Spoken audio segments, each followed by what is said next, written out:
Okay, well, hello all, and thanks for joining us. Welcome to our webinar, Canada, Wines with a Cool Climate Sensibility. I'm Andrew Catchpole, editor, Harper's Wine and Spirit.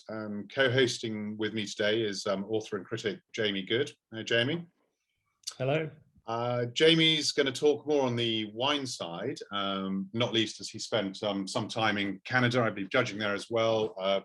Quite familiar with the wines, the winemaking, and so on. And then we're going to follow that up, and I'll sort of take over a little more and talk a little bit more about Canada and its potential in the UK market. So we're also joined by a great panel today, some very familiar faces to most in the UK trade, certainly, and all of whom I believe are already importing from Canada, so have some experience of Canadian wines in this market. So first-hand country of experience, sorry, of what the country offers.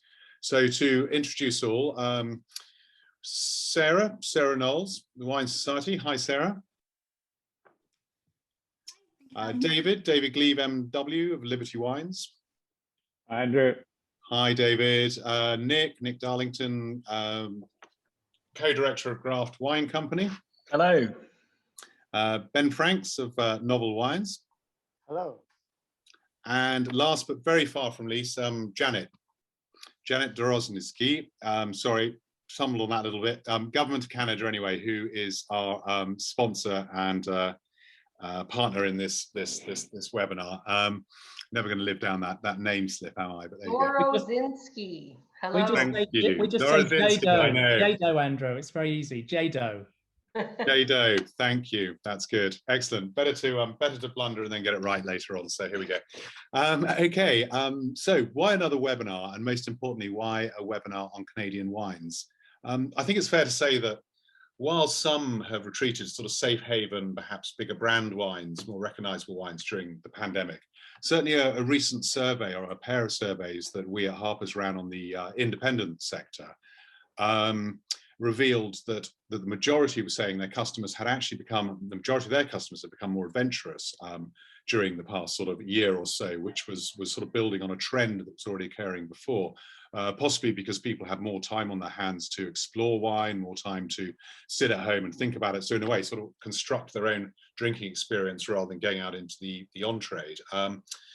And I think there's also a general trend with that question for people to be looking for wines with greater authenticity, a sense of place, but also that lend some sort of individuality.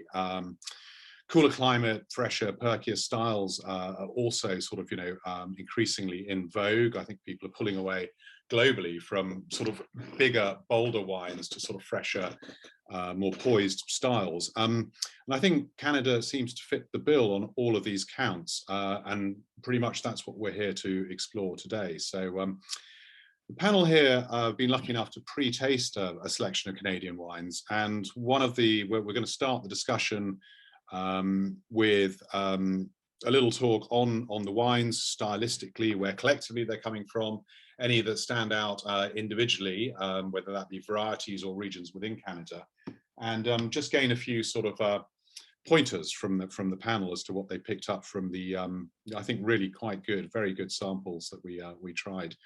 Jamie, I don't know if you want to pick up there and just give a general overview about Canada. You've spent a fair amount of time there now, haven't you? Obviously not in the last 12 months, but yes, become a thing. I first went to Canada in 2013, and I've been back more than once, often multiple times every year since. And I've also judged 5 years for the National Wine Awards of Canada, along with Janet, who is one of the senior judges there. And so I kind of really got into Canada, and it's interesting because this is a big country, and you've got wine regions, I believe 3,500 kilometers apart that we're looking at today. So we're going to the west coast, the Okanagan Valley, which is one of the two largest regions in the country. And then we're heading further east, so not fully east, to the Niagara region, which abuts the US border, about an hour and a half's drive from Toronto. It's funny because these geographically and, in terms of location and, situation, these wine regions are very far apart, but there's certainly a similarity in the style of some of the wines, which is what we kind of coined the title Cool Climate Sensibility for. And there's also some varieties that have shown particularly well. And so this selection of wine focuses on some of the key varieties that have done really well. Some shared between both of the major wine regions. And when I say we've got Niagara in Ontario, we've also got 2 wines from other Ontario wine regions. The 2 major regions in Canada, well, they're less significant regions, but the 2 other regions that we haven't caught up in this seminar are Nova Scotia, which is making waves with its crisp whites and sparkling wines, and also Quebec, which is, has a very, very tough climate with very vicious winters, but is starting to make some quite interesting wines. So those 2 we haven't looked at. So we're going to focus on Ontario and the Okanagan Valley. And you'll notice that two of the varieties that are very highly represented here are Chardonnay and Pinot Noir. They're consistently good both in the Okanagan and in Niagara.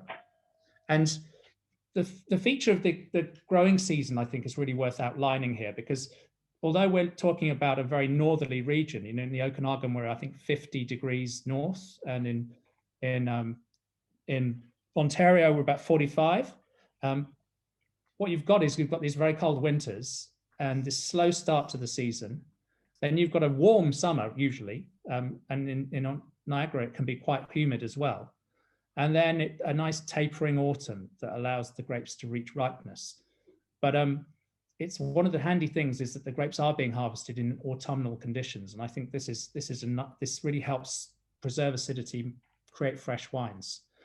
So maybe the best thing would be for me to ask each of you, the panelists, what your impressions of the wines were and which highlights, which things grabbed you. I mean, obviously this is a sampling of 16 wines. It's not a comprehensive trawl through everything that Canada does, but I think it gives a good indication of some of the strengths. And some of these wines are expensive, but some of them are really smart price points. So Sarah, I'll start with you. What's your impression just tasting through this subset of wines? So I think tasting through, generally speaking, the quality is quite high. I think you've already framed the idea that Chardonnay and Pinot come out quite well from both sides of the country. I think that is showing here with some of the Pinots, especially showing some quality from both sides. I think the 2 Rieslings that we tasted are worth highlighting because I think they showed pretty well. I think I've tasted more widely with Riesling across Canada, and I feel that also is perhaps one of the strengths. Although the wine trade love Riesling, it's always a little bit of a unfortunate strength when Riesling is the key, because of course we know commercially it's not necessarily the most easy to sell grape variety. Although I'm sure we're all purchasing our fair share. Just to interrupt there, Sarah, what's quite interesting, I got some samples through from Aldi the other day, and Aldi have listed a Riesling made by the same producer that made the first wine in this tasting, Henry of Pelham. Mm-hmm. It's a private label wine. I tried it yesterday. I think it was pretty smart, and it's on the shelf at $9.99. So it's very interesting that Discounter is stocking a Canadian Riesling at $9.99. But yeah, I think the Henry of Pelham that was in this tasting, the Canadian retail is $14.95, which in Canadian terms is as cheap as wine gets. The LCBO at $14.95. So I imagine that's something that would have a price point that would be quite appealing in the UK. I think it would be interesting. Riesling, yeah. Because of course, Aldi also famously stock a very good Clare Valley Riesling, and have made some sort of splashes with that in the past. And I think that's around the same sort of just under £10 mark. So it'll be interesting to see how the UK consumer sees the 2, because it's not as though Clare Valley Riesling has the most incredibly easy time either in the UK. So both are somewhat explore, and both are dry, high acid Rieslings. So it will be an interesting comparison to see how that goes and how that listing continues.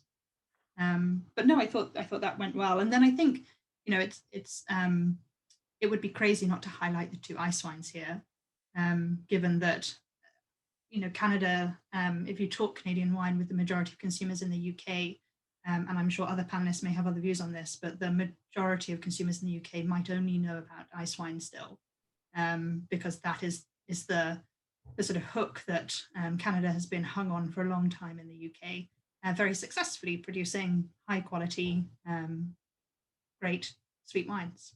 I think those two definitely deserve a mention. Andrew, Jamie, I wonder if it's possible to share the list of wines that we're tasting with the group. I think we've had it come up in the chat that people are unsure which producers we're tasting and referring to. Yes, I was just about to say, if we could try and mention names. So I think we're in a skillet, aren't we? And it's Peller Estates. Let me just flash this up, but we will ensure that everyone attending receives. Yeah, if somebody who's got access to them could copy and paste them into the chat, that might be useful. I'm not sure I've got a format that I can copy and paste into the chat. Right, I could copy and paste all my notes into the chat, but that might be too much. Yeah, so the two ice wines, the Inniskillen Vidal ice wine and the Peller Estates Riesling ice wine, both 2017. Yeah, this is a funny thing because ice wine is really, you know, when you taste these, not having any knowledge of Canadian wine, they are remarkable wines. The problem is when I've been in Canada and judging wine with Canadian journalists and talking with Canadian producers, they're kind of frustrated that there's this indelible association of Canada with ice wine, and people find it hard to look past ice wine to what the other stuff that Canada is doing. And the other slightly cautious thing is that the ice wine is very profitable for a lot of the big companies, but none of the small companies, the boutique wineries, make ice wine. It's all done big companies, and so that creates a, you know, among the boutique producers, there's a little tension there. So, of course, interestingly, on the UK market, I judged Decanter, or have judged the Canadian set of wines at Decanter for the last 5 years, and of course, ice wine is the category where we get the most golds. So it is still standing out, and it's across varieties, so with Riesling and Vidal. Yeah, the question is it going to sell? Some of these are quite expensive. Thank you, whoever posted that. Oh, Sue posted all the list of the wines in the chat. So if you want to see those, just pop over to the chat. Yeah, because they're quite expensive wines. And in Canada, the joke is that they're the world's most regifted wines, because you get this expensive bottle of ice wine and you think, what can I do with it? You know, because they are very duty-free friendly. Yeah. But then, as you say, it's a strength, and they are remarkable wines. And Canada can pretty much own this category of ice wine because it's getting too warm to make them in Germany and Austria. So I would just add, just for everyone's information who doesn't know, we actually make only 3 or 4% of our production overall is ice wine, and about 5% of what we export is ice wine. It just happens to be quite high value, so it appears more prominent than it actually is. And yes, to Jamie's point, that there are a lot of producers now, especially in BC, they're not even making ice wine anymore, so they really want to hang their hat on table wine. So could we have, Janet, sorry, David, to interrupt, just quickly, what would be the top sort of 3, 4, 5 lead varieties in terms of what's grown and or what's exported at the moment? Just roughly, I'm not asking for actual figures, but just what are the big hitters as well? Yeah, what's exported, I'm sorry, I can't tell you. We don't really have great stats in the country. I have stat envy every time I see countries posting that. But in terms of production, for reds, Merlot and Cabernet Franc are the largest sort of volume. Riesling and Chardonnay are for whites. We have a fair bit of Vidal as well that is used for ice wine and for blended wine. And I guess a lot of the wines that we're tasting today are sort of the core varieties, or emerging as the core varieties in BC and Ontario. Nova Scotia and Quebec tend to have more hybrids and a focus on sparkling wine. It's unfortunate that because we were decanting the wines into small format bottles, we couldn't feature any of the sparkling wines that are in the market in the UK. But yeah, so those are sort of the largest production that we have right now. Okay, fantastic. Sorry, David, I think I jumped in just ahead of you. Yeah, no, I was just going to make the point that, you know, Canada shouldn't be worried or embarrassed by its reputation for ice wine. I think, it was the first Canadian wine that got export recognition and helped, and having grown up in Canada, there wasn't anything else there that was going to get export recognition until ice wine came along. So I think, it's done a great job, but it sticks. But it's got to be used as a door opener for other varieties now. And I think, when we sell a fair amount of ice wine in London, especially to top restaurants.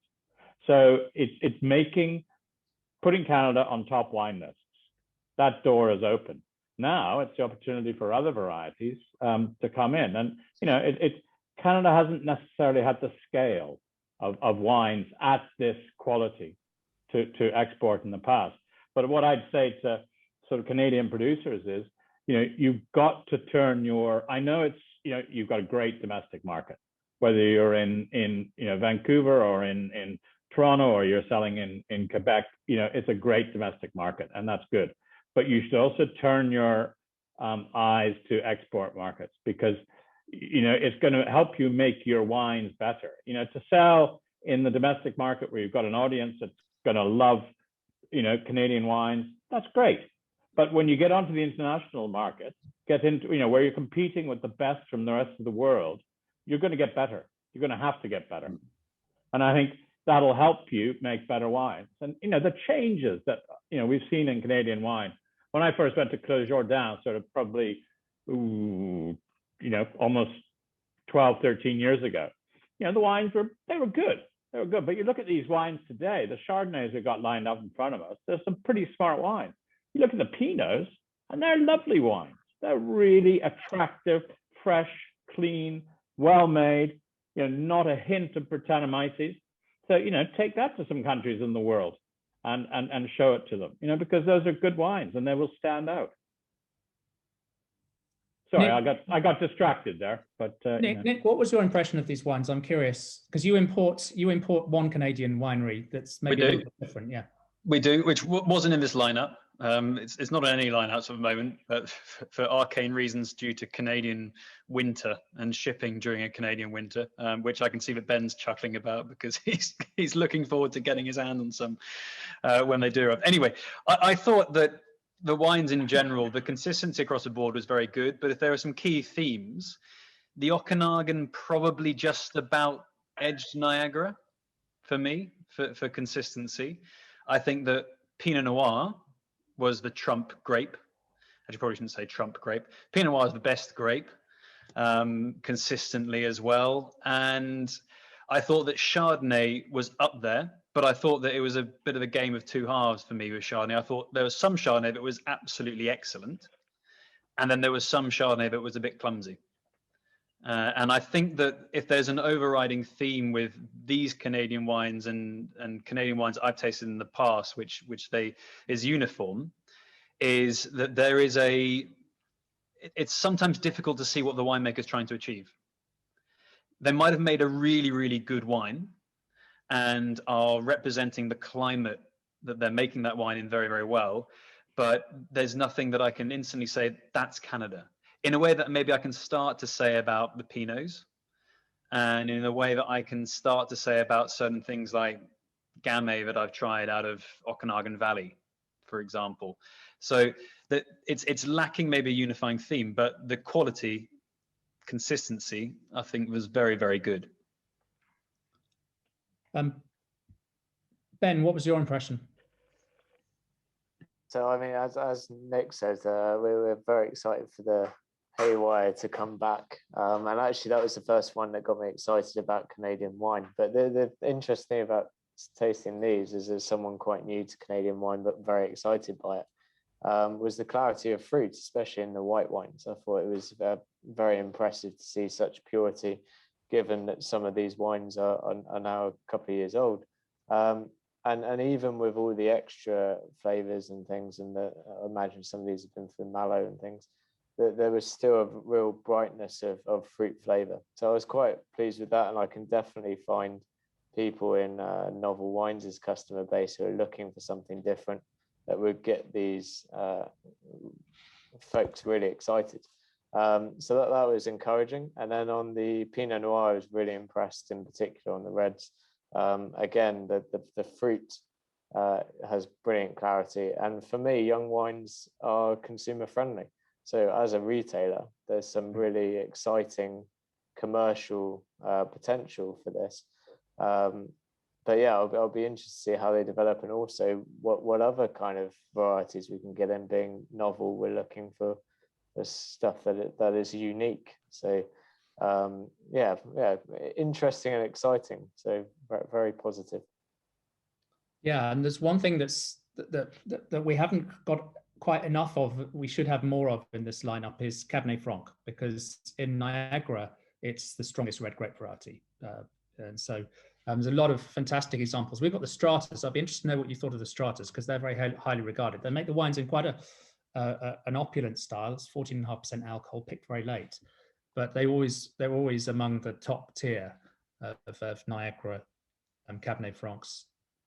I thought it was excellent. I mean, the key is it's recognizably Cabernet Franc, whereas I think sometimes in this very weighty style, and they're clearly going for that big style in many ways, you can lose what makes Cabernet Franc great, which is that leafiness, and you do get that. You do get the ripe fruit, which you will get in good vintage Cabernet Franc from cooler areas in Europe as well.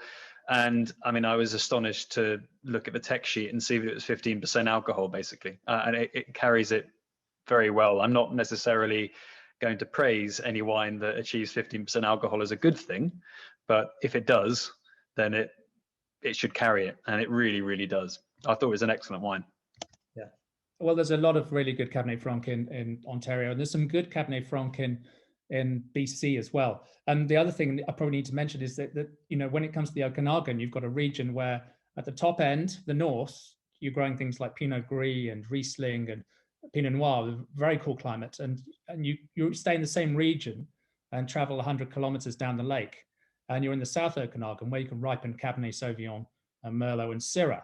And there, I think you need to, they're initiating these GIs, these geographic indicators, new regions, and there's a few of them have already been recognized. And I think that's helpful, because there's just a world of difference between the north and the south. And we've got a wine from the south here, which is, well, two of them, in fact. We've got two Syrahs, the Vieux Pin and Burrowing Owl. And I'm very interested to know what you think of those, because they're quite stylistically different. I think for my palate, Vieux Pin is like just the best, absolutely the best. It's kind of precise, it's a bit peppery, it's Northern Rhone style, but with an Okanagan twist. And Burrowing Owl is a very successful wine, but it's made in a riper, softer sort of style. But I'd be curious to know what you think of those, if anyone's got any comments. I have to pick on someone then. Ben, what did you think? I think Syrah has a future? I was quite interested by these. I found them, they both had quite meaty, gamey aromas and flavors, and the pepperiness was a real core element of both wines. I think there could be some really exciting potential in restaurants. I have quite a few steak restaurants we supply in the Southwest who love that kind of really gamey, meaty Syrah. And we usually provide it from quite a unusual Central and Eastern European destination. So I think Canada to most people is a bit more familiar than that. So I think in a on-trade setting, they could be really interesting wines. For me, they didn't quite have the fruit to get the consumer excited who might be having it just by the glass. But I think with food, it could be really interesting, definitely. David, are you a fan of Canadian Syrah? Yeah, I like the Vieux Pin. I think it's a really, really smart wine. And I just think that they're further ahead. Generally the standard of Pinots is further ahead stylistically than Syrah at the moment. And it comes back to what I was saying. I think there's been huge progress in the past decade, and I think we're going to see that carry on. And it could be, as you said, north to south in the Okanagan is close to 200 kilometers, in distance. That's Margaret River is 125 kilometers. So, and look at the difference between Cabernet and Chardonnay from the north south there. So I think there's still a lot of work to be done to find the right sites and probably the right viticulture. But it holds out real promise for me. Yeah, I think I think the key is, and I'm probably not as big a fan of Cabernet Franc as you are, and I think that's just personal and stylistic. But I think the key with the varieties here is to get something like Pinot, which is relatively early ripening, so you're not exposed.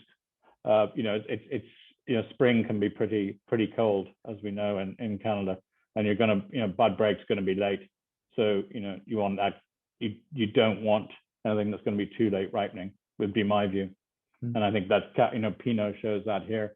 I think that's probably one of the reasons why it's more successful at the moment. I think also the strength of Pinot, I think, is that people are used to paying a bit more for Pinot Noir. It's rarely a cheap wine.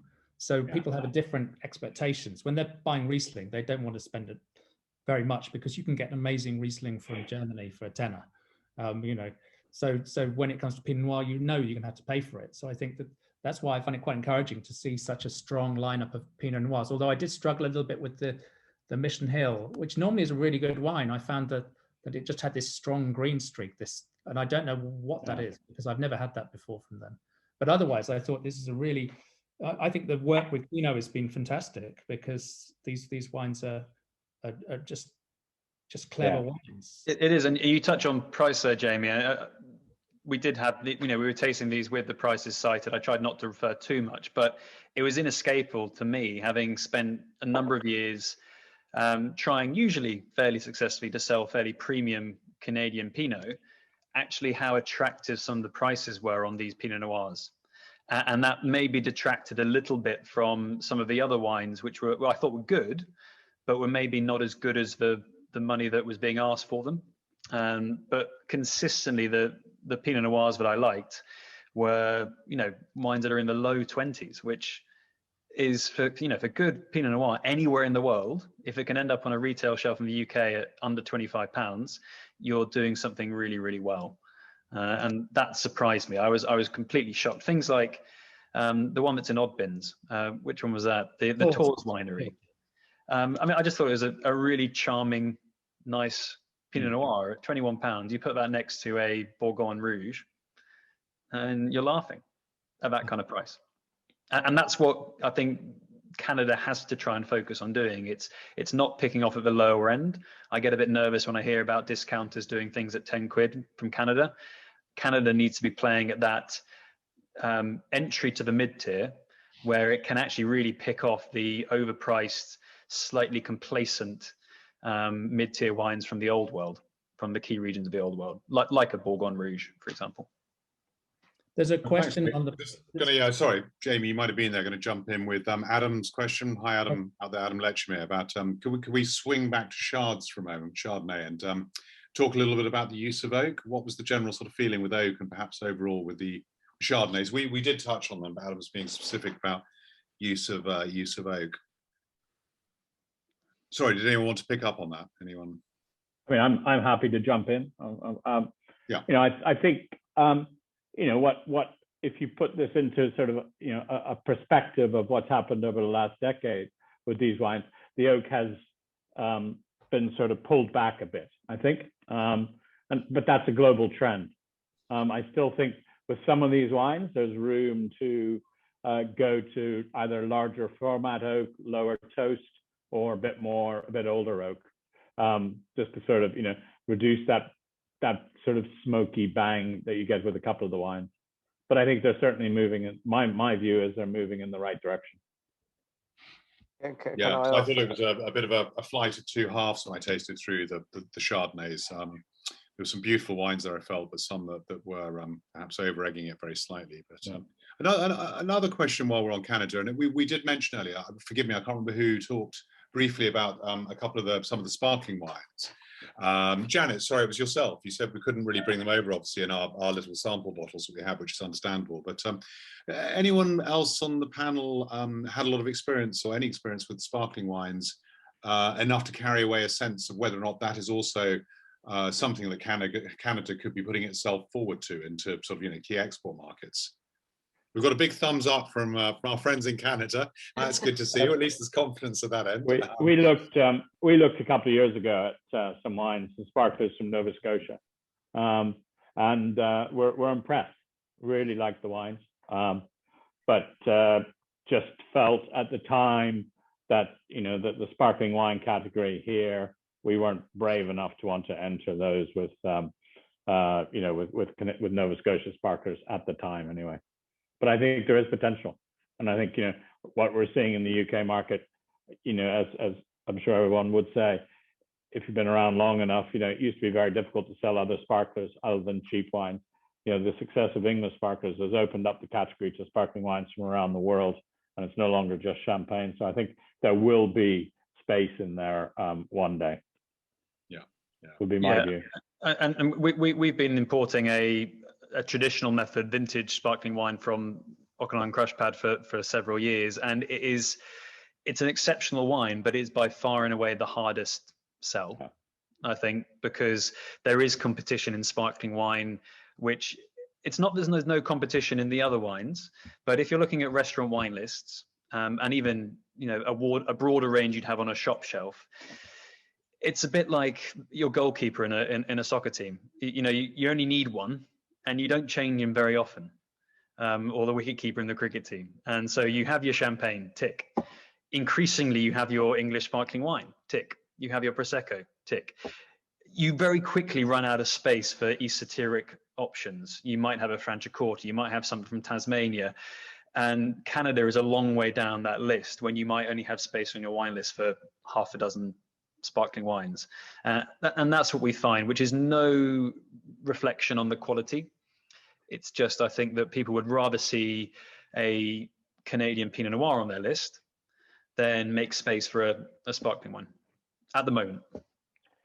Yeah, I mean, that fully makes sense. And I think we've already touched on the fact that obviously sparklings from all over, there aren't necessarily successful Pinot Noirs from all over the world, and also price there is a factor when you're competing against the most traditional areas, as with Burgundy at the moment. So I guess Pinot might be an easier selling, which I guess segues kind of quite neatly to asking you guys as importers, and girls, forgive me, Sarah, as importers, what actually sells best, what's strongest, and kind of why, from what you're bringing over in your portfolios. And had a look around, and you're all bringing in various things and some quite exciting wines there. But what resonates, why and where in this market? Who'd like to begin? Actually, Sarah, should we begin with you? What do you find works? So I guess the wine society has been selling Canadian wine for probably 6 or 7 years now, so not very long. And we've usually found the most successful, the most sort of the easiest reception from members is for Pinot and Chardonnay. We've shipped from both Okanagan and from Niagara, but no, when we're talking table wines, Pinot and Chardonnay seem to do the strongest. We had a lovely parcel of Riesling from Little Farm, which was just excellent, but it's a trickier proposition against the UK market and against its sort of category. But we also find the price point is tricky, because a lot of members may be keen to explore interesting wines, and I think sort of independent retail and online specialists is sort of a good place for Canada, but they still like something a little bit more entry level. So it's sort of £14 or 10 to 15, whereas having everything above 20 or trying very hard to get it down to 19.95 is a sort of big investment for a try of something completely new to many of our members. But we tend to ship a different winery each year pretty much, and are happy to sell interesting things at that price point. But it's not driving huge volume at this point. Ice wine at Christmas is an easier spot. Although again, all sweet wines, even at Christmas, are reasonably small volumes.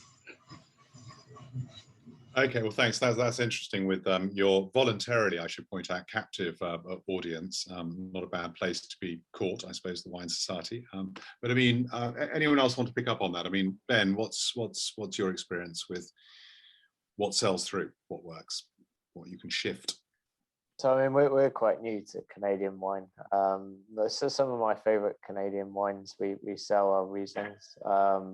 The best feedback I've ever had on any of my wines, and that's testament to something, is the Haywire white label Gamay Noir that Nick imports.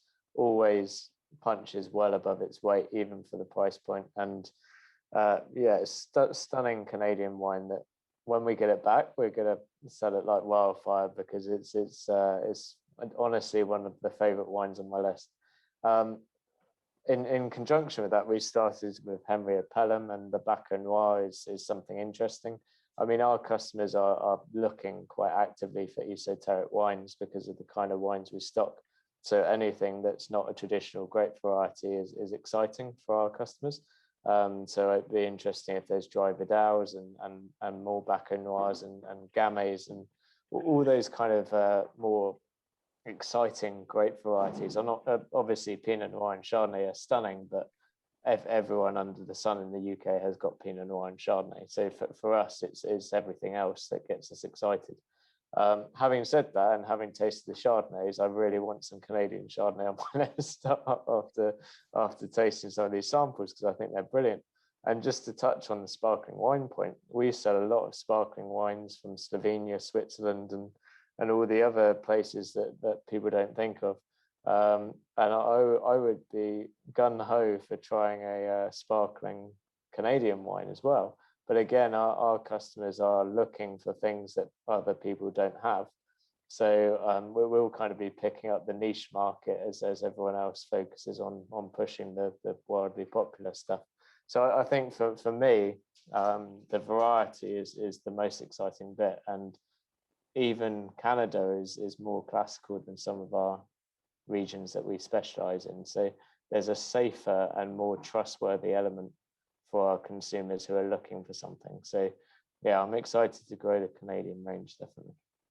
Yeah, how does it work for our importers there? So obviously, Nick, we hear you're selling some wine, I think, through Ben's. Yeah. So that's obviously one outlet, but what's your take? Yeah. Consistently, Gamay and Pinot Noir, and they sell well, but to very different, I think, channels or sorts of customers. And long term, I would like to see the Gamay get a nose ahead, not because the Pinot Noir isn't excellent, and not because, as this tasting of wines we've all had shows, that Pinot Noir excels, whether it's Okanagan or Niagara or whether it's a great variety for Canada.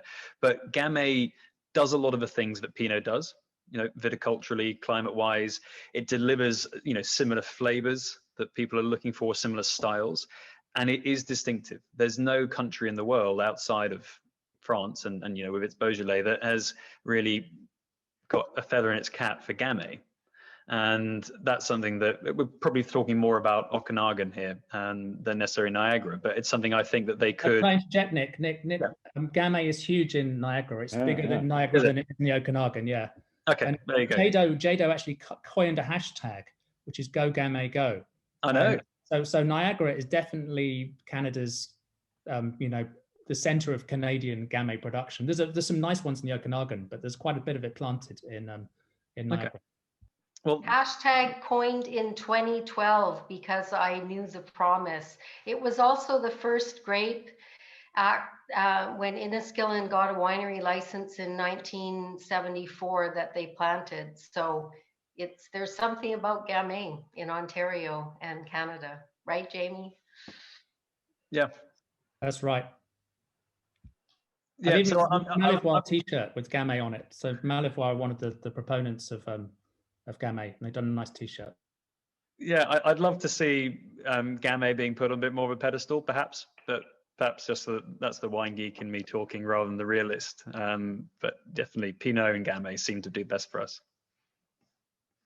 David, is this a law of sort of diminishing returns? Is there something else you can add that's slightly different from the Liberty perspective across?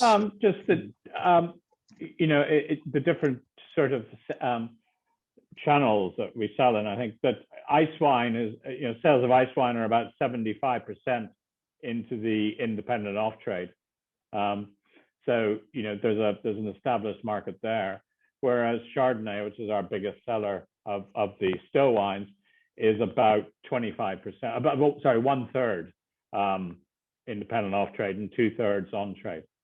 So, and I think, I think coming back to a point Nick touched on earlier on about price, Canada is not going to be cheap. These wines aren't going to be cheap.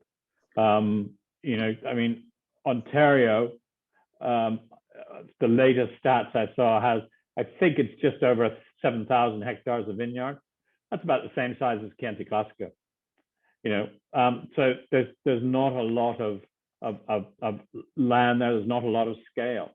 So these wines are not going to be cheap. So they've got to be good, and that's where they're going to compete with the best of the wines from the rest of the world. And perhaps, as Nick says, come in and nick something from sort of jaded sort of producers, whether in the old world or the new world, with their bright, vibrant fruit. Yeah, no, I don't know if anyone else wants to pick up on that. Jamie, what thoughts yourself? I mean, I sense that for majority of people in the UK, Canada is a blank slate when it comes to wine, perhaps outside of ice wine, which we've already mentioned. What are your thoughts? What would you do if you would join forces with Janet? Well, that's terrifying thought, isn't it? The first thought is... I think it's a great thought. What, Jamie selling wine? Goodness me. I meant to sell wine in the UK, or globally, yeah. No, I think what I would first do is segment the market, because the rules apply to different segments. They're very different. And I think, so, nobody wants to play at the bottom end. You can't make money there probably, and it's messy, and your channels to market swallow up all your profitability, and it's crowded. And in a world of oversupply, it's just, if you're a wine producer, you don't want to play there. So then you're looking at other segments, and I think that what you have to do is almost like, if you're a producer, you've got to take a hit to get yourself established in export markets, because when you've got a comfortable domestic market that will pay a certain price for your wines, and remember in BC, I think the law is about to change. There was no wholesale discount. It was illegal to sell the wine to a restaurant at less than the retail price of the wine. So there's all sorts of slightly arcane sort of problems with the structure of the Canadian wine industry and there's a little bit of protectionism as well, with this inability to as a journalist visiting Canada, I got to know Canadian wine better than most Canadian wine journalists, because the ones in BC had no access to Ontario wine, and the ones in Ontario had no access to BC wine, because why would you send samples to somebody when you can't actually sell your wine in that province very easily? So what I think I would do is, I'd say to producers, look, if you get serious about exporting, take a hit. You're going to probably be able to sell your wine for more money in the domestic market, but this is playing the long game. And playing the long game, it's choosing things that will get Canada through the door, which I think Pinot Noir and Chardonnay is a really good choice. I think going too esoteric too quickly, or complicating the message, is a problem. And I think David's point is well taken, that ice wine has got people, it's got Canada through the door. It's got people thinking that wine is made in Canada. And then the challenge becomes is to broaden their understanding, and not expect, I think as well, when you're dealing with normal people, not wine trade people, you can't assume too much knowledge. You really can't. And so the first thing is to build brand equity in Canada, simply Canada. It's almost too much of a stretch to start talking about the different regions, even though they're so very different. So just to get people to taste a Canadian Chardonnay, or a Canadian Riesling, or a Canadian Pinot Noir, that's enough, and if they're good quality products at the right sort of price, and Nick mentioned the Tours Pinot Noir in odd bins at £21, that's fantastic. I think M&S made an error. What they brought a Southbrook red into the UK and listed it, and it had like 10 grams of residual sugar. It tasted like a stuck ferment that was being sold off in bulk. It was really not a nice wine. And I think that's a big danger, is that you can't just buy something because it's cheap and then try and sell it in the UK, even if there's someone who'll buy it.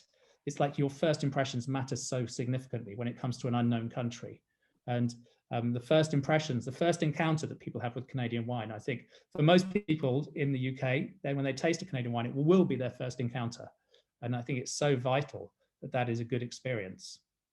So I think if I was with Janet and we were sitting down talking about strategy, it would be like trying to get producers who can make something that's smart at an affordable price, that is a good example of what Canada does, and encouraging them to hit the market. Maybe a group of producers getting together, because it's almost like you need to make some sort of sacrifice in profitability to start off with in order to get the ball rolling. Can I add something to that, Jimmy? I think the important thing, rather than affordable price, is top quality. As Andrew said, when we were kicking off, we've certainly seen an increase in average selling price over the past 12 months, during lockdown, and we're expecting to see it when restaurants open up again. And I think that Canada has to establish itself as a quality wine producing country, and that will only be done if the producers sort of do everything they can to make the best possible wine. Yields are never going to be high enough there to get cost of goods down. So whether it's, I agree. I think that the grower's Pinot is very good and it's great value. But moving up, focus on it doesn't really matter, 30, 50 quid a bottle. If it's good, it'll compete. And I agree with you. Canada needs to open up a bit to the outside world. For the non-Canadians on this call, 1972 might not be an important year, but that was the year when Russia and Canada had a hockey series. And we'd been saying for years, oh, Canada, we're the best in the world. We just can't send our best players to the World Championships. So Russia won. And, we started playing, and, it went down to the 8th game of the series with 34 seconds left before Canada won. That's what divided the two countries. And that opened Canada's eyes up to the fact that it needed to improve what it was doing in hockey as well. Getting into the outside world, mixing and competing is going to do the same thing with wines, and it'll make the wines get better and better. And the other thing, David. Sorry, Sarah. Sorry, Jamie. I was going to agree with you, David. I think quality is key. What about the hockey? Always Sounds on like the a hockey. film in there, David. But quality is the key for these wines. I think it's a huge mistake to bring in a Canadian wine that doesn't over deliver. But there is, I think, critical price points can't be ignored. So at £20 currently on the Wine Society's list, for an example, we have Tours Chardonnay, but below it is Kumu Estate Chardonnay. Below it are some fantastic Chablis. Just around that price point is really competitive and tricky. And I think consumer in the UK is in a fantastic position that if they want to spend £20 to £25 on a bottle of wine, then they can buy phenomenal Chardonnays from around the world there. And I think you made a very interesting point earlier about Chianti Classico's size and potentially comparing that to some of the regions for Canada. But you can also buy fantastic Chianti Classico under £20, as you and I both know. Absolutely. And so there, size isn't the sort of constraint here, and we can go into costs of production, and perhaps Chianti Classico has had many more years to pay off some of those entry costs of vineyard management and estate building. But if Canada wants to compete in a truly complex and crowded international wine market, then they have to put their best wines at really good price points. Anyone can make great wine at £50. We just can't necessarily sell it. Tell the Burgundians that. Anyone can buy wine at £50. So that's not quite true. Exactly. Some people can buy, but without considering So Canada's going to remain, I think, necessarily niche, but not in a bad way. And because of that, and it has to strive not just for the top, but to be exceedingly good in perhaps the mid ground. Can we call 20 quid the mid ground? I think that's fair enough, isn't it? Well, it has to prove why people would go for Canada. So you can be esoteric once, and you can get that buy once or twice from somebody buying something interesting because it's interesting sake, but there's always another interesting and esoteric wine that might grab their spend next time. And Canada needs to build Canada. So Canadian Chardonnay, Canadian Pinot Noir. I think things like simple labeling changes could help that too.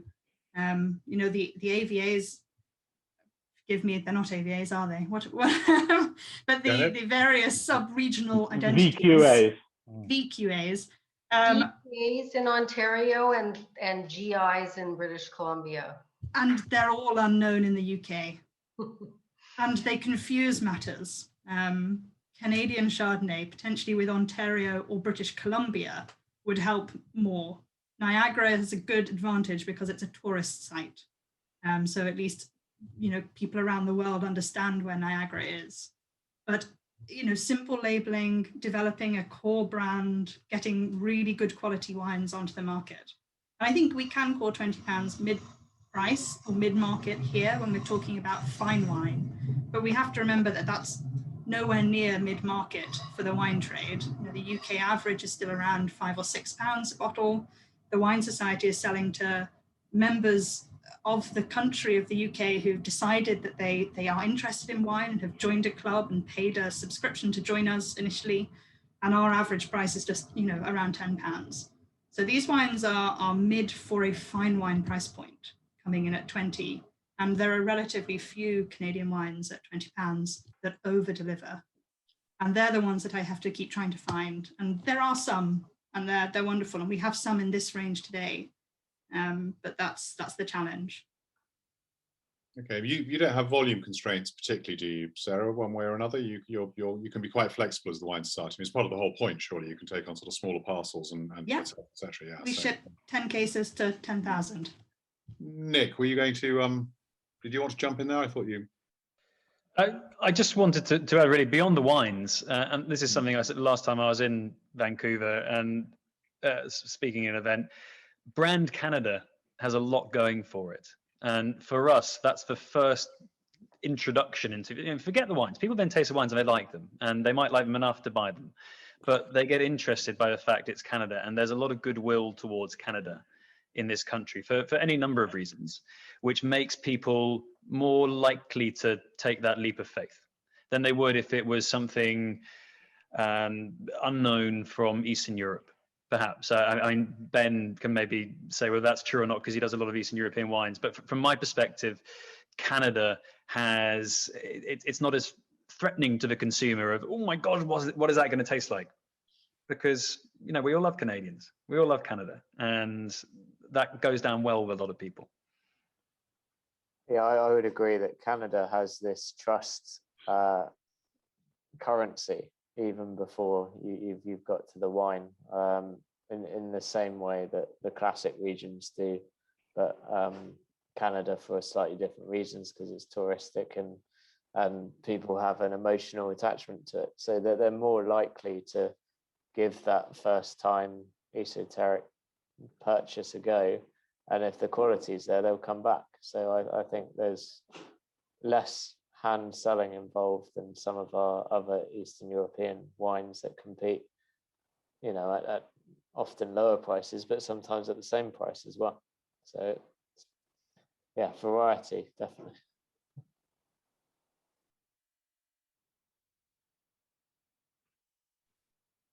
So we're saying, Ben, there's already that sort of very positive image of this sort of big and healthy and rugged country with proper weather, summers and proper winters and skiing and various things like this, and obviously sort of beautiful two sides to it, to the coast. I'm not quite sure people have an image of the middle apart from endless forest. That's probably entirely inaccurate, but anyway. But totally inaccurate.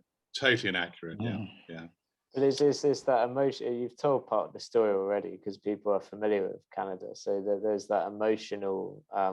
Even if they'd never been, there's that fantasy of comfort and holiday and adventure and all that sort of thing. So it's immediately exciting and attractive without having to sell the wine too much.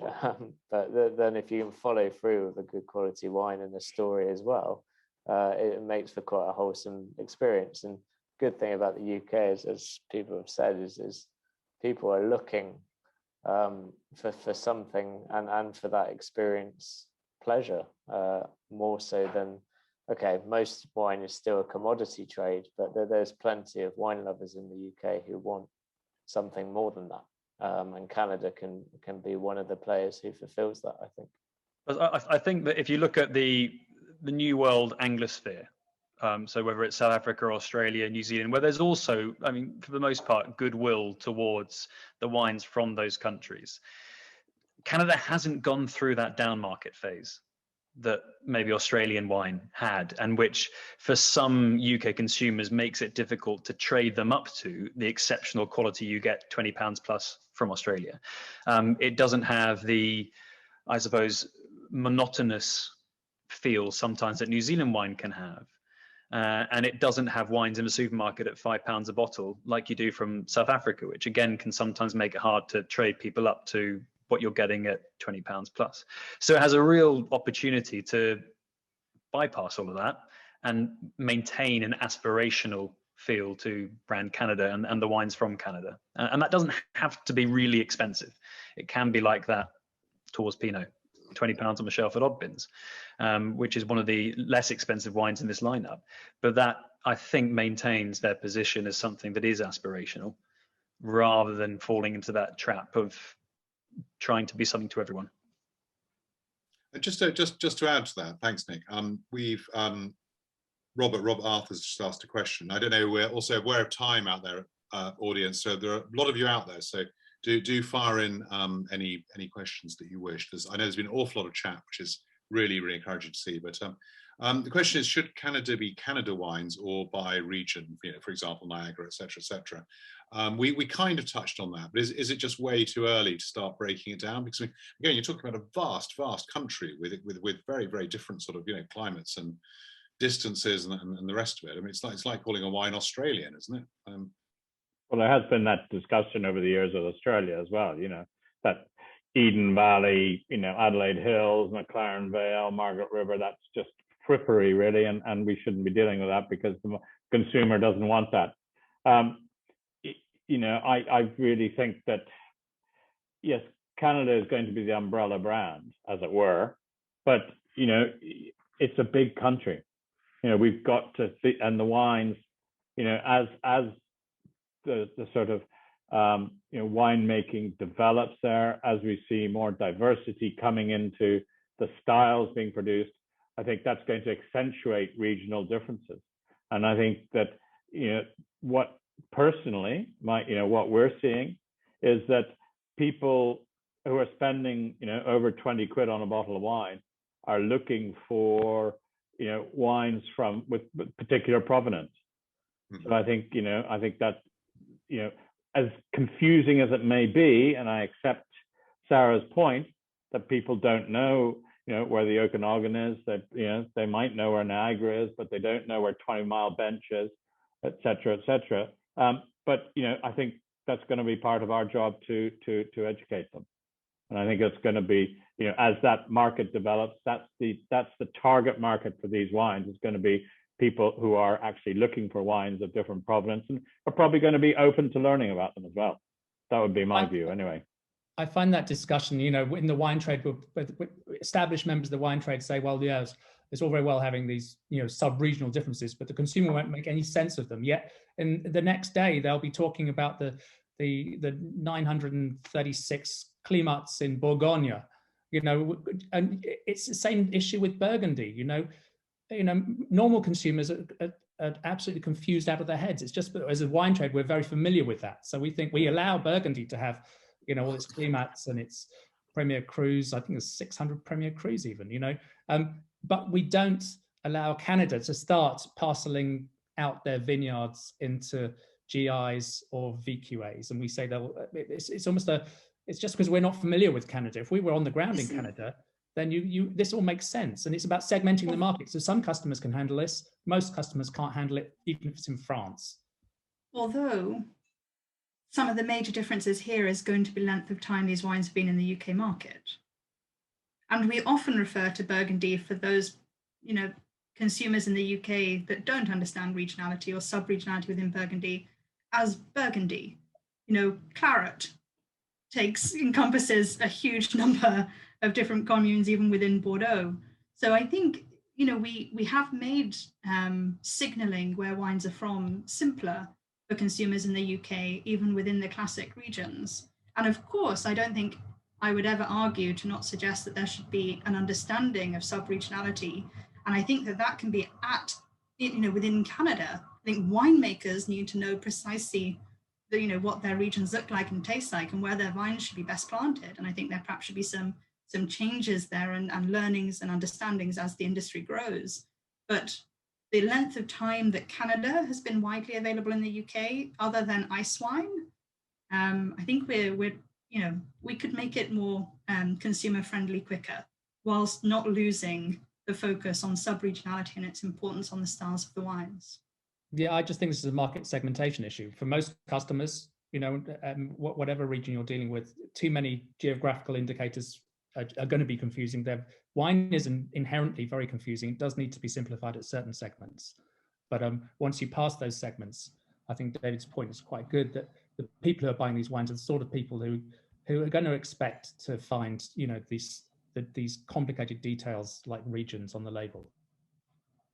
And I think, sorry, Sarah, you will have a bit of a pyramid. You will have, at the base you'll have Canada, then you'll have Niagara, Okanagan, sort of, wherever else, Vancouver Island, Nova Scotia, and then above that you might have the sub-region or the vineyard, which again is at least an architecture that we can understand within the trade, and I think a lot of consumers, it depends where they stop with that architecture. Some will stop at Canada, others will stop at Okanagan, others will want to get stuck in to find out whether it's in Osoyoos or is it north of Kelowna or whatever. But reasonably too, that would need retailers to have a range of these available at once. So somebody like the Wine Society, for instance, where I have quite an interesting way of selling some of these wines to members who are quite engaged, even I find it difficult to justify more than 2 or 3 listings of Canadian wines at a time. And I have to sell them on a cyclical basis because they're not the fastest moving within my categories or within my portfolio. And so they're not quite covering it. Perhaps, Ben, you might be able to list a number of Canadian wines to show that picture more easily. But it's hard for a consumer to learn the differences between the sub-regions if they're not able to buy multiple bottles across those sub-regions. Where they can within some of the more traditional classic fine wine regions that we have in the UK, because they've been here for longer. So I think there's an expectation as a purist and a wine trade geek. Absolutely, let's go to the vine. Let's define every vineyard. Let's have them named. Let's understand the impact that has. But let's not forget that there's some work to be done first. Yeah, no, I fully agree. But also, I think I sort of I'm quite a bit older than you, obviously, and I can remember when it used to be 35 years ago when I started importing Italian wine, when people would say, "Oh, 1 Chianti Classico is all I want." Sorry, that's fine, no, more than enough. So there will be. You're right. To start with, it will be like that, as you say, and I think as the diversity of Canadian wine becomes more evident, I think then we will start to see a greater argument for more breadth of choice. And that breadth of choice can only come if there's interest from consumer. So I don't know whether it's push or pull, but it's a gradual organic development of what will happen, if and when Canada sort of, evolves and puts itself on the international stage. So I of course, I wonder what the price point of the Chianti Classico was when it first entered the UK market. Was it pitching at 20 to 30 pounds as an entry, or was it a little bit more easy for a consumer to jump on, try many, and expand the range? It was, Isola Olena was about $4.99. Yeah. So we have a different market now, and I think we're comparing apples and pears, and it's quite tricky to sort of roll back history and say that if in 50 years' time this will be Canada. I'll be listing 25 different Canadian Chardonnays from all the different regions. It'll only just be a bit smaller than, Burgundy, but it's, perhaps we need to compare like for like. I wonder if it's easier to compare more to Oregon as a region that is also pitching in a fine wine point that separates itself from American wine or Californian wine. It didn't have that entry level price point, which Canada also doesn't have. It's working with not dissimilar grape varieties. So there are other regions that are becoming more prevalent and are perhaps 10, 15 years ahead of the place where Canada is at the moment. I'd thought about the Oregon sort of comparison, if you like, earlier, actually, and that you see, that sort of resonates for me as a consumer and someone that also writes about the trade in wine. I don't know, Janet, how you feel about that with those rivals across the border. But I think you know, you're getting yourself into a sort of niche position. I mean, there's still a degree of the trade being sold to. I mean, it occurs to me sitting here that we have assembled, there is a panel of, you know, wonderful people from around the trade, and communicator Jamie as well.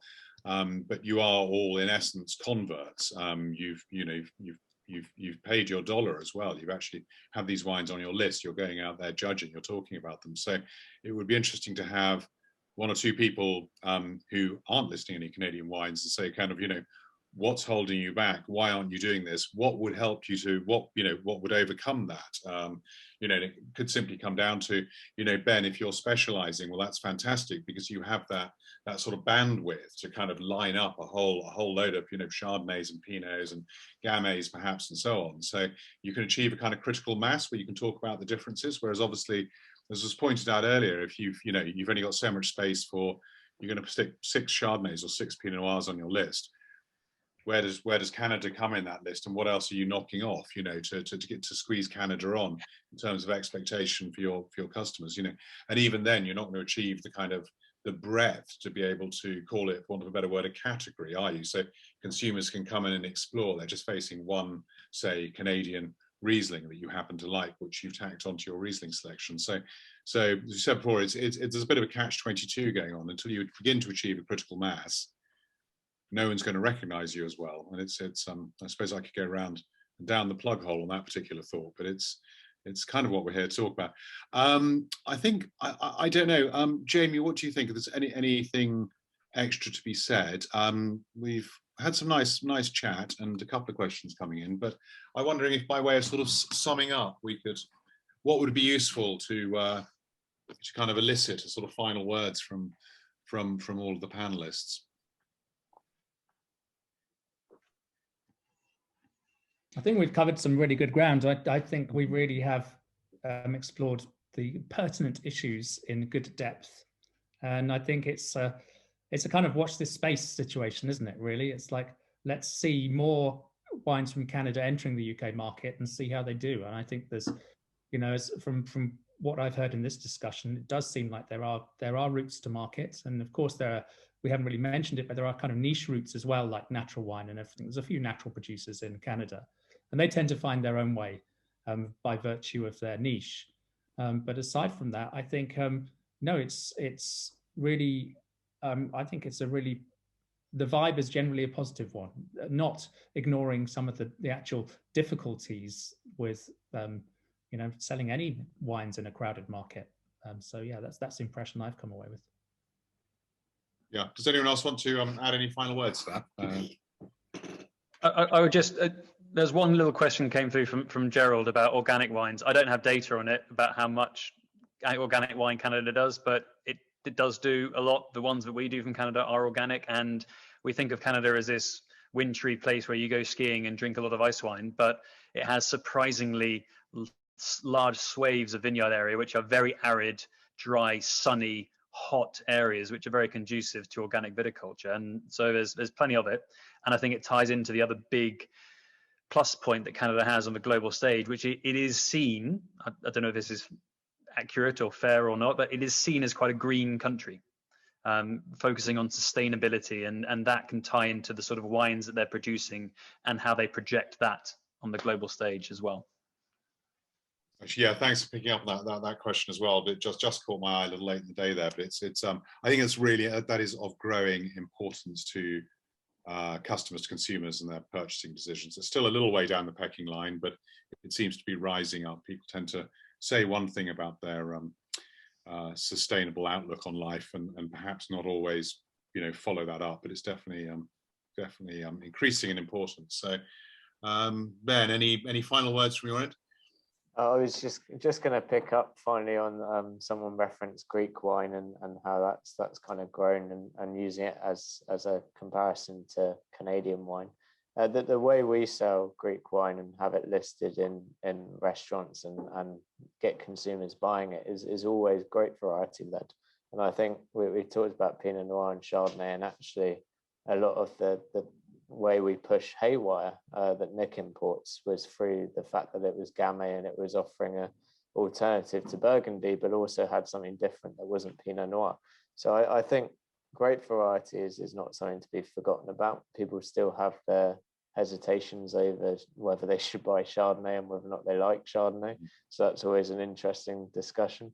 And Pinot Noir, as we said, carries the price point. But I think with Greek wine, it was always about saying this is similar to, but offers you X, Y, Z that's different and interesting, and always talking about the way the wine would fit in context, what it tastes like, and what the variety was, and the history and provenance of the grape, rather than necessarily about the terroir and the landscape it came from. That's a conversation we have later, and something that people who are particularly passionate about wine inquire about and find out about. So I think it's worth kind of exploring that. And you know, if Canada is entering the market on its quality of Pinot Noir and Chardonnay, can we offer it as a legitimate alternative to Burgundy, as a interesting quality wine country, doing something that Burgundy is doing that's different, but also more price accessible? So I think if we don't forget that people are still buying based on grape, I think that it will make the conversation easier for selling and introducing more interesting Canadian wines. So that's something I would say. Yeah, no, fantastic. Sarah, David, any other comments? Probably gets more and more difficult if we're summing up and you're further down around the list. Yeah. Sarah, go ahead. I think it would just be to say how positive it actually is. I think it's easy to get quite bogged down in sort of looking at price points, and I definitely have mentioned those.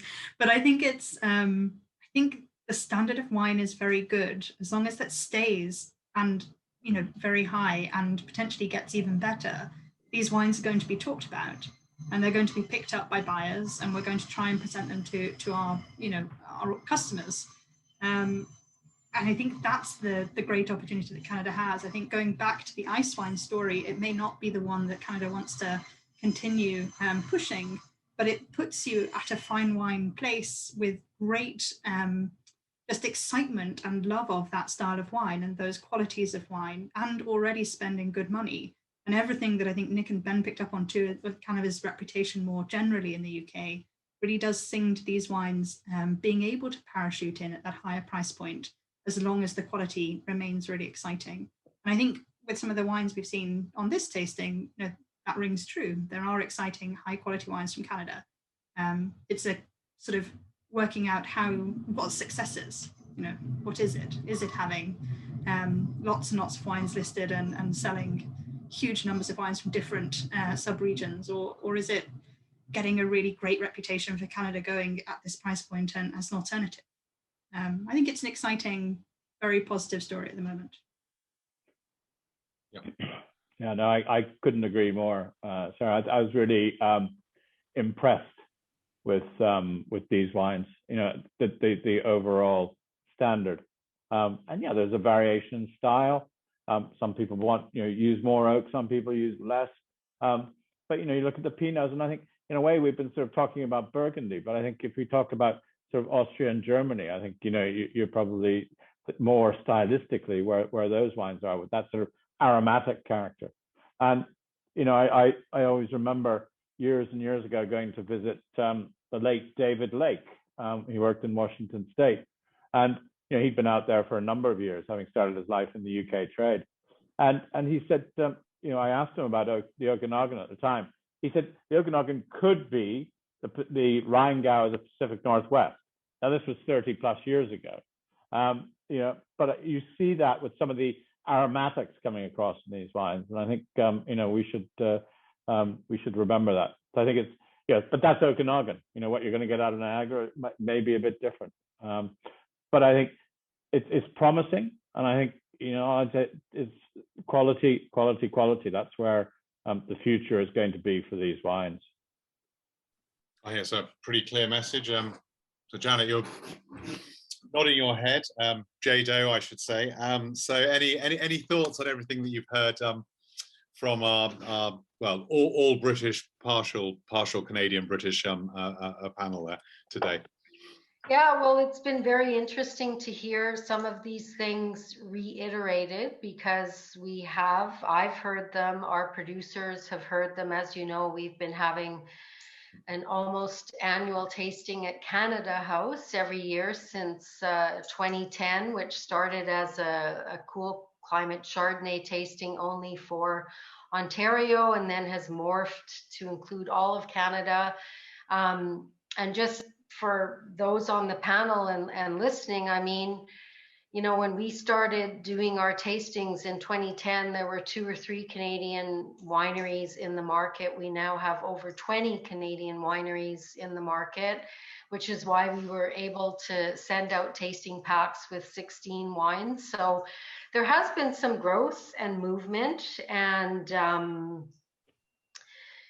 I think it's just, you know, we listen to what you're saying. Producers need to listen to what you're saying as well. You know, we're happy to facilitate and partner with Harpers on things like this, and our regional associations have been bringing over trade and media to Canada for the past decade or so, which I think has been really helpful in raising awareness of Canadian wine in the marketplace. So, you know, it's an important market for us. The UK is the shop window to the world. Everyone wants to be here. You can get everything here, and people will sell it at whatever price point the trade is asking for, right? So I think that's kind of been a learning lesson, a lesson to learn for some of our wineries coming into the market. And there's still a bit of work to do, but I'm still relatively young, so we have time. Excellent. Now, I know there's no question. I think there's you know, interest continues to grow here, and it's I guess if you're coming from a very small base, it can feel like a slow process. But I just think without question, and just judging by the attendance we've had today and the, you know, the chat and so on, we've just actually had a Heather McRae asking, along with maybe 1 or 2 others, how they would get in touch with you, Janet, and the regional growing associations. What we can very easily do is ping out details, contact details to all who attended after the session, if that suits all. So we can follow up that way. But and it's been it was a real highlight actually of tasting so far this year, going through the really look forward to it, and the flight didn't let down. So it was yeah, really good. I've got a fair amount of samples left actually, so I can go back to a few this evening after a day of webinars. But so it's been great, and as Jamie said, we've covered a lot of sort of salient and pertinent points.